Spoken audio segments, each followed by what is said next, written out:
So how is the background looking? Tolerable? Yeah, it's tolerable. Looks good. All right. Looks Not good. too bad. It's neutral. Part of the goal is to make it neutral and also to have it look. So it's funny because it's like I should be looking right at the camera, right? Yeah, you can. I scroll. Ideally. Yeah, I know. I try to scroll the screen as close to my camera so that I think I'm looking at them. So I do the best I can, but it doesn't always work. Okay, is that still look okay like that? That angle right there? Yeah, that's fine. Okay. I fear we can cut off the top of my head. It's not going to make any difference. That's okay. You're fine. Right. You're fine. All right. So we got 2 minutes to go. We've already got some people online, and I created a poll, and some people have answered. We haven't officially started yet. Right. So, but some people, I ask them pretty much how familiar are they with short sales, because we're going to be talking about short sales here. Yeah. And I saw the poll. I answered it myself. Oh, you did? Are you the one that said very familiar? Yes. I'm probably the only one. No, we got some others that are very familiar and somewhat, and some that are not at all. So that's really good, for us to know going into this, how much, where everybody is. Right. Let's see. Can you guys see if I'm not just going to answer some of these questions. Can you guys see if our webcams are on? Your webcam is not on. You should only be able to see just Mark and me at this point in time. So we're okay. This is a really still a new platform for me. I like it a lot. It's pretty powerful, but I just want to go over everything. And I'll go over again once we officially start. But there is a thing on the side where you can chat or ask questions. And I'll be monitoring both of those, the chat and the questions, because I want to make sure that we get your questions answered and make sure that we talk about them, because, we are real estate investors and we're both passionate about what we do, and we can just talk and talk and talk and talk and talk. So, absolutely. So and we enjoy that. Yeah, I mean, you can tell we're addicted, it's our passion. And so I want to make sure that we get your questions answered. So please feel free to ask questions, and I'll be monitoring it and try to get back to you. So, okay, well, let me go ahead and get this started. I'm going to go on Facebook Live here. So let me get that started.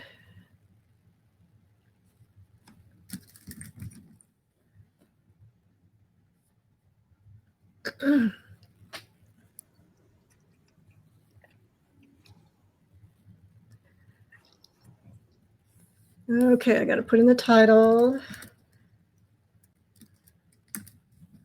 Wholesaling short sales. Okay, I got to put in the title.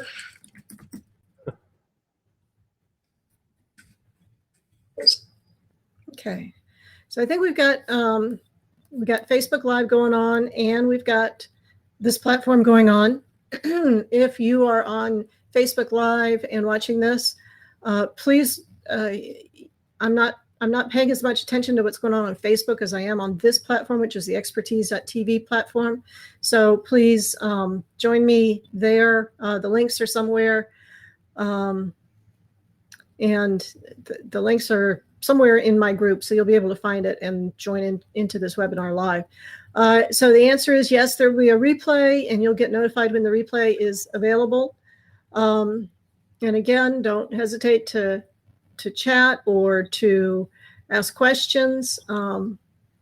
Let's go ahead and get started. So welcome.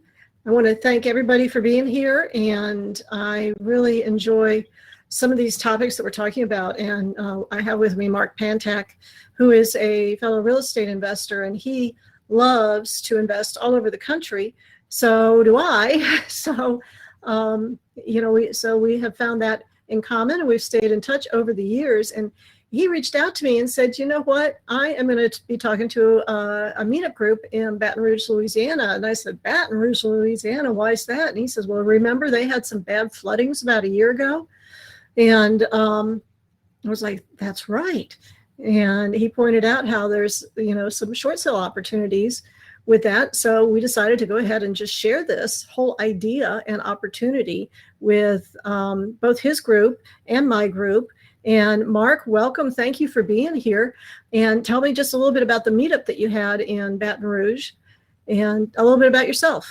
Great. Well, thank you, first of all, Jean, for the opportunity to learn how to do webinars. I've been impressed with your technology savvy, and you're having, I'll say it, bigger cojones than some men when it comes to being adventurous with everything from technology and creating your groups and your following to doing deals in California when California doesn't come to Texas and you're going to from Texas to California to do deals in case anybody.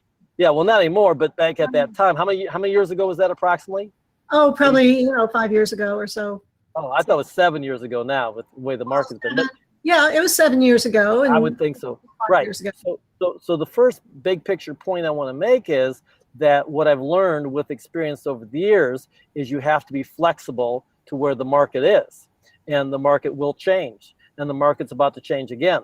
And there's brand new people coming on who have no concept, just like they had no concept in 2006, 2007. Oh, I'm watching all these TV shows. I think I'll be a real estate investor. Oh, that HGTV rehabbing houses. That looks sexy and exciting. Oh, look at people are making all this money. Oh, look at these gurus that are coming through town. And all I got to do is spend all this money and I'll get this training from this infomercial guru who's making all this money. So there's a lot of people out there who don't know what they don't know. And right now is both, as they say, I think the Chinese symbol for chaos is where you got the two little things, circle thing, where there's, opportunity and challenge. And so right now we've got the stock market at a record high. We've got all kind of unknowns and uncertainty with everything from ISIS to in the world and the Brexit. And I mean, there's a lot of uncertainty in the world. Uncertainty is good if you're an entrepreneur, if you're a real estate investor. And there will be things that will happen in life that people will die, people will be born, people will form families, people will need housing. And so the person who is a successful investor, entrepreneur, they adapt to the problem. They don't see the problem as a problem. They see the problem as an opportunity, but not just an opportunity to profit, an opportunity to help people. And that's a very important, the thing I'm going to talk about in the next approximately 50 minutes is mindset. And mindset is a foundation. I have people tell me they get tired of this mindset thing, but I got people I can tell you all the time I meet, I'm sure you do too, who've been pursuing real estate for 2 to 5 years and have never made a single offer because they have a mindset of fear, because they're afraid of what they don't know. And yet you and I, we're charging ahead with what when you went to California, you did that first deal, I'm sure you didn't know a lot of things. You've never done a rehab in California. And that's the thing that impresses about me. And then you went from California to south, not just Chicago, but the south side of Chicago. And I'll never forget, I thought, oh my God, I have got to go to Chicago in the summertime and meet this woman. And I did. I went to your rehabbing remotely event there. And then we later did one. Yeah. And we later did one together in Seattle. And maybe if there's interest, we might do one in Baton Rouge, but we'll wait till the weather cools off, like maybe when the weather is good in like November, December, January, February would be a good time for one there if we got enough interest. And because again, there's a lot of people nationwide right now who are saying, Gene, Mark, what do I do? I want to be a real estate investor, but there's no real distressed property opportunities like there were 5 to 7 years ago. The market's dried up, the market's got overheated, prices have gone up. I mean, just Austin where you're at, prices have doubled or more. It's crazy. Yeah, it's crazy. Yeah. And you're seeing this in virtually every major market nationwide. It doesn't matter. And this time in particular, unlike even 2006, 2007, where I was monitoring carefully, prices went up some in Houston and Dallas, but not like they have this time. They have really taken off this time. Crazy. Yeah, it's crazy. I think we have in Austin, I think we have for retail sales 4 days on the market. Right. So when you see the builders are back in the game and they're new record highs, and foreclosures are now at lows like they were back in 2005, these are all indicators of a market cycle. These are all indicators of the market's getting ready to make a change. And so So the mistake that most people make is they say, oh, I don't know what to do, so I'm going to sit on the sidelines. And what I say is, instead of sitting on the sidelines, now more than ever, you need to get educated, but not with guru education. You need to find people who are actually doing deals and see how you can work with people like Gene, like me, and actually do deals. And that's what we focus on. We're not here to sell some $25,000, $50,000 mentoring program. I mean, we wouldn't mind if you want to give us the money. Yeah, I mean, I could give you that kind of value right, too. Right. But I see here, Gene Norton, you're an advocate. Collaborate with Gene on your real estate investments. And I mean, you're $500 a month. I mean, come on, compared to people I talk to all the time. So one thing I'm going to talk about here today is, well, geez, why would Gene and Mark do this? Because we are real estate entrepreneur investors, always looking for opportunities to work with other people to make money. Now, right now, I don't want to go and rehab right now in Baton Rouge. But as we talked earlier, you would do a rehab deal, a rehab remotely with your experience and expertise in Baton Rouge if it was the right deal. So if I got a wholesale deal that actually was a wholesale deal, and unlike one I just saw on Facebook with one of the top wholesalers in Houston, who was saying, well, you know, the market's paying 90% right now, so that's my wholesale price. Well, 90% that's like retail, but that's what they're getting. And so since they've got so many buyers, again, another indicator, we're at the top of a market cycle and things are dangerous. So people say, well, but Mark, what do I do?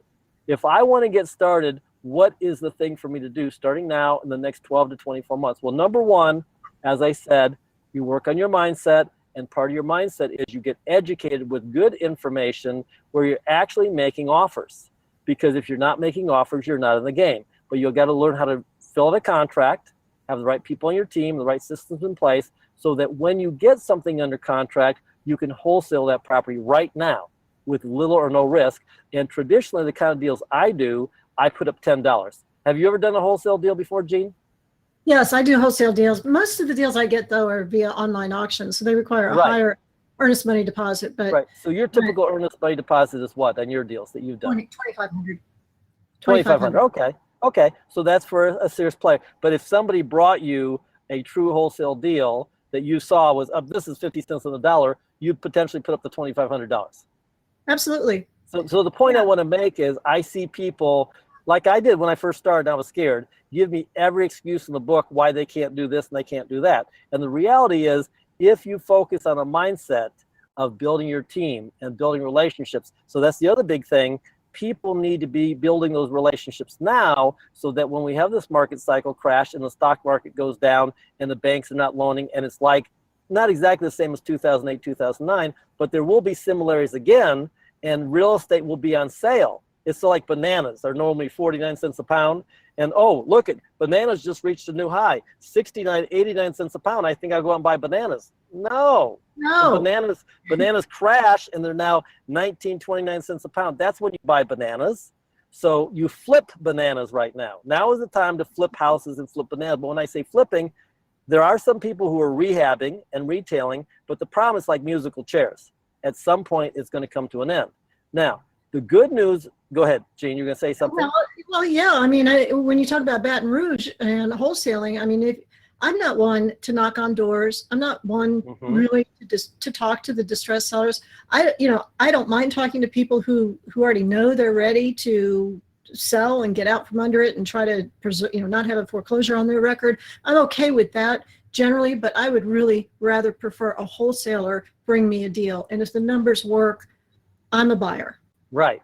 And the thing I want to emphasize right now, there's no shortage of buyers. There's a shortage of deals.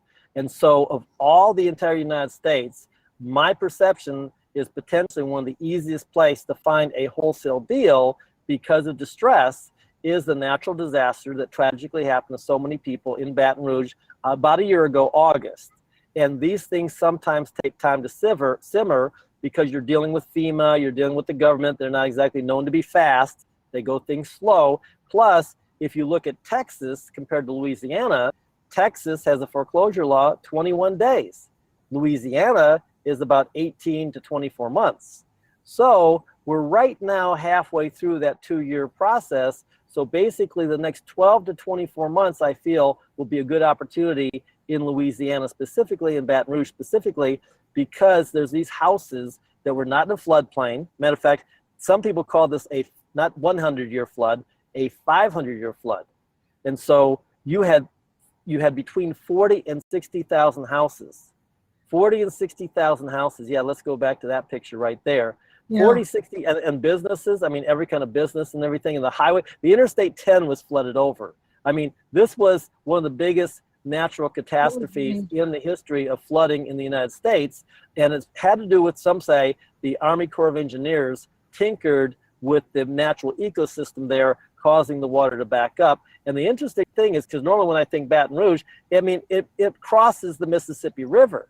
I normally think flooding in Baton Rouge, that's going to be the Mississippi River, but my understanding is no, the Mississippi River was fine because all the years of preparation they've done there. There was another tributary river that was over, 10 miles, not too many miles away, but that's the area, and there's a place called Denham Springs in particular. Virtually the whole town flooded 5 feet deep. I mean, we're talking all those houses, thousands and thousands of houses, including brand new. We're talking some $200,000, $250,000 brick, nice brand new houses that flooded 5 or more feet deep in places. And then the people came in and they had to take out that sheetrock because it gets worse. It gets where you can't even go in because the mold is so bad. So thousands of volunteers have come in and tore out the sheetrock, and there's thousands and thousands of houses sitting there just with studs. And some people been able to work with their church, with their family, with relatives, with friends, with other people, and God bless all those people. But we're going to be able to help people. And when I say help people, I need to explain the following. We got brand new people on this call. We got experienced people on this call. So I start at the beginning, the foundation of beginners.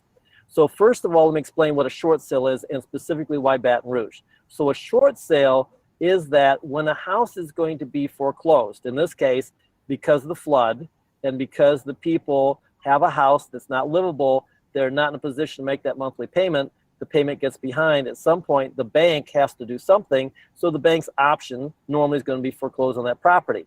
The foreclosure process, like I've said a moment ago, is very long in Louisiana. On average, plan on 2 years. And that being said, this flood happened 1 year ago. Many homes are in disrepair. The foreclosure process is slow. And so that creates an opportunity. And part of that opportunity is to build relationships in the Baton Rouge market. So what I did is I went back there about 9 months ago, and they had a panel that was very good where they had code enforcement. The guy, Richard, is a great guy. Matter of fact, it's funny because he saw me there. He goes, "Hey, hi, Mark." I go, "Richard, what are you doing?" "Well, I'm the organizer here."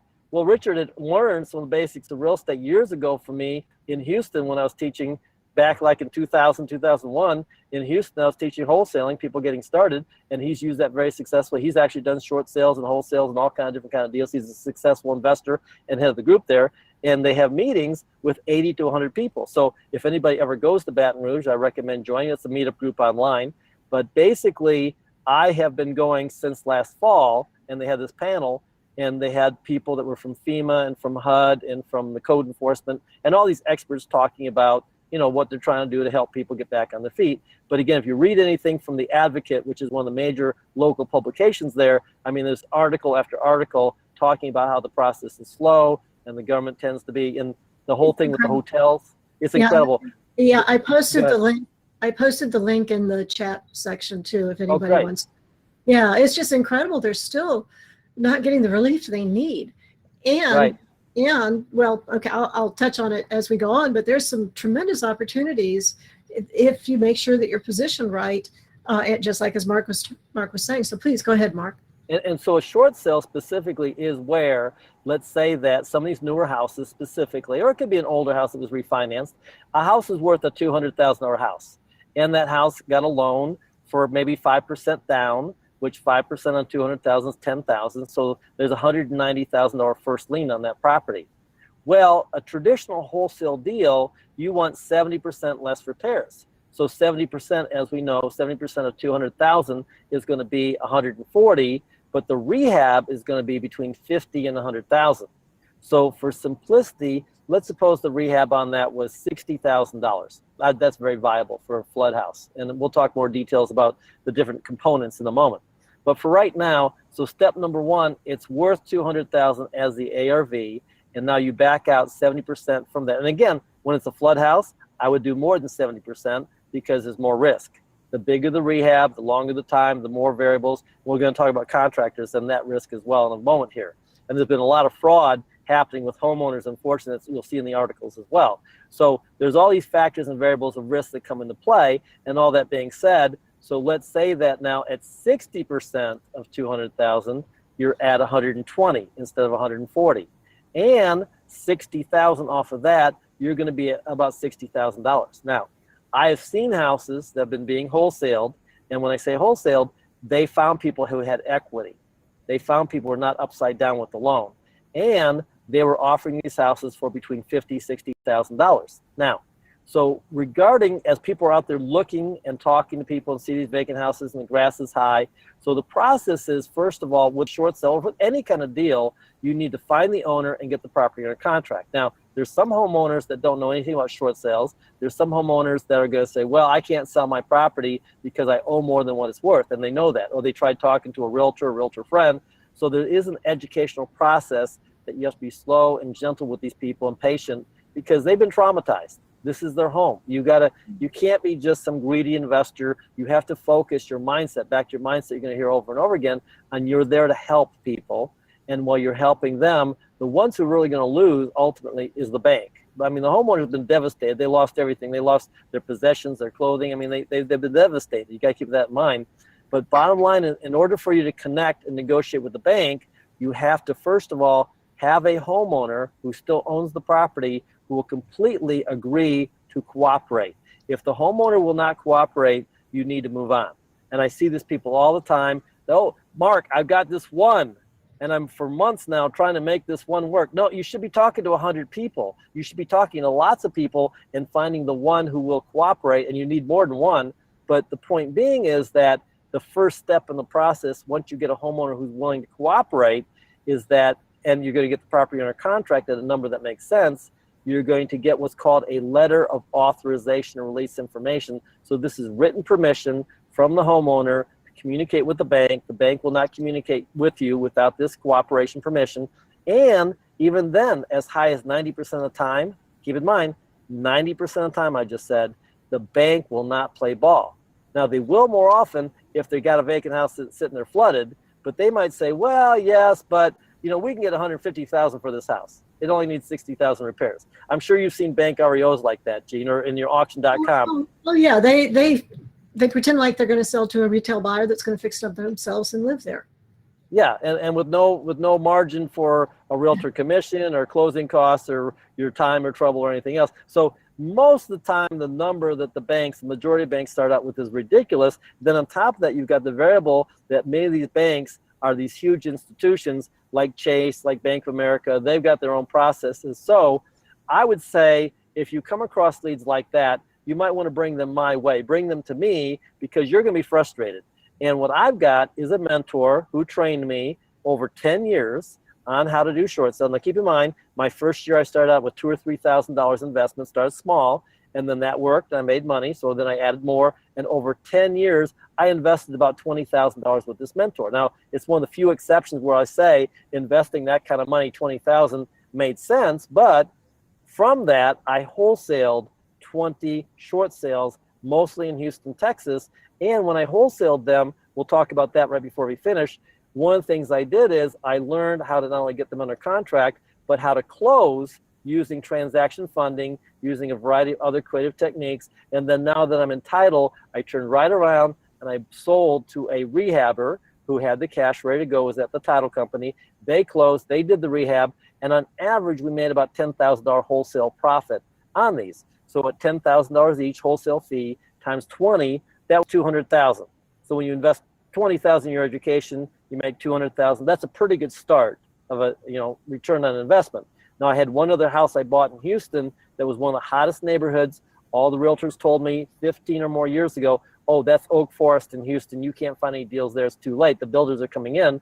And through marketing, again, keep in mind, it was not the first month, not the first quarter. It took me 9 to 12 months of follow-up and persistence and patience to get this deal.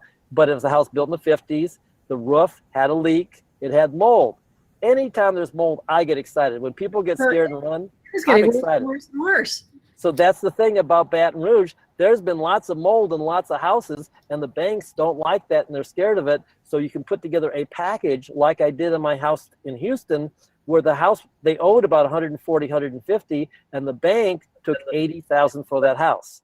I put 20,000 in renovations, sold it for 100, and now being in 100, I sold it for like 295 cash for building and scraped it last year. Oh no. Okay, whatever. I hear a little feedback. Oh, Are you sorry. hearing feedback at all? No, it just went silent. Oh, But okay. yeah, but I do have a question came up in the group. They want to know what the name of the real estate meetup group was in Baton Rouge. I think they're interested in going. Yes, if you go, if you look online, it's called Ring, R-I-N-G, like the ring you're going to have on your finger. And you just do Baton Rouge, Ring, Meetup, and it'll pop right up. It's very easy to find. It's free to join. And the people are very good. I love the people of Louisiana. They're so friendly, open-hearted, so welcome. I love the food. So, yeah, every opportunity I've got. That's one of my criteria also. One of the reasons I like going to Chicago is they have good restaurants, good food. Oh, yes. Well, and so we go with the monthly meeting. There's a meeting after the meeting. And a lot of the movers and shakers go to that. So I just got off the phone with a real estate agent that was at the meeting, and she's got some facilities that she's working on. I was hoping between all the members of the RIA group to have an actual deal to go over today, this time. The reason why we're doing webinars is every 2 weeks. My goal is to have a deal where we show a picture of the deal of the house, of like a picture of the area of the neighborhood, maybe even a map. And then we show, we see, looks like my connection's been lost. Connection to the webinar has been lost, trying to recover. Well, I still hear you. Oh, okay, good. All right, so that's what pops up on my screen here. Good, I'll keep going then. So, yeah, keep going. Yeah, so this is the first step in a process that I plan to do for free every 2 weeks, maybe even once a week as we have deals. And I'll be talking about actual deals in Baton Rouge. Here's the ARV. Here's the comps. Here's the photos. Here's the package. Here's the repairs. Here's the scope of work. Everything you do for a regular wholesale deal of putting together a good package. But with a short sale package. Mark, let me interrupt you just a little bit. Sure, go. Can you maybe exit and get back in? There's a lot of complaints about feedback. Yes, I told you I heard feedback. Yeah, just I think you can just do a stop broadcast and then start back in. Okay, yeah. I'll do that. I'll be right back. Okay, and I'll talk in the meantime. So anyway, yeah, I'm really excited to hear about Mark and what he's doing there in Baton Rouge, Louisiana. You're back already? Well, I clicked stop broadcasting and back. Okay, how's the? I still hear feedback. We didn't have feedback at first. Well, I don't know what's going on. Something may have changed. I didn't change anything on my side. Yeah, I didn't either. Okay. Still feedback and bad echo. Boy, this is a real shame. I disconnected. I'm gonna pull up my earpiece. Change anything? Nope. I still hear the feedback. I can hear you. I hear you fine, but yeah. Well, that's the problem. You hear me fine. I'm hearing feedback, and all the listeners are hearing the echo. It's rather annoying. Yeah. There's a button called emergency refresh. Try that. Okay. Emergency refresh. And there it is. Okay. I'm clicking it. Okay. We'll see what happens. And okay.